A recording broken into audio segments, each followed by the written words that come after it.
Well, we're going back to our top story now, the floods hitting many communities in southern Alberta. Carolyn Dunn is with us tonight from Calgary. Carolyn, what's the latest there? Well, let me just give you a rundown of what's here happening in southern Alberta. 12 communities under a state of emergency, 8 communities under a mandatory evacuation order, 12 neighborhoods right here in the city of Calgary that are being evacuated. The city of Calgary says that could affect 75 to 100,000 people if the flooding continues to get worse. We saw police officers, firefighters, search and rescue officials, anyone in a uniform basically going door to door in this neighborhood of Mission, basically closing down businesses, telling people to get out. We also saw some people who were asking where's the shelter and obeying that order.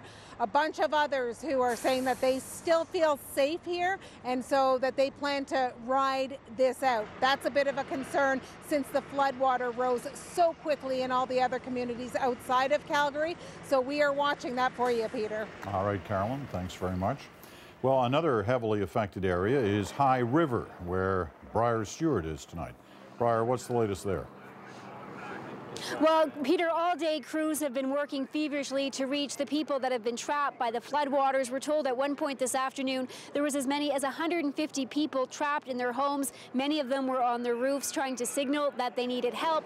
Tonight there's still a lot of work going on here. There are helicopters taking off, boats going into the flooded area behind me to try to get people. In fact, at one point there was even a combine that pulled out of the water with about 20 people in it. So clearly officials are using all the resources that they can, and this community of 12,000 is under a mandatory evacuation order, and there's just a stream of traffic leaving the community right now, and we do understand that officials will soon be going door to door asking people to leave. And the other big thing that people are dealing with here is that phone service is really spotty. It's not working very well, so people are having a lot of problems getting in touch with family and friends just to figure out where everyone is.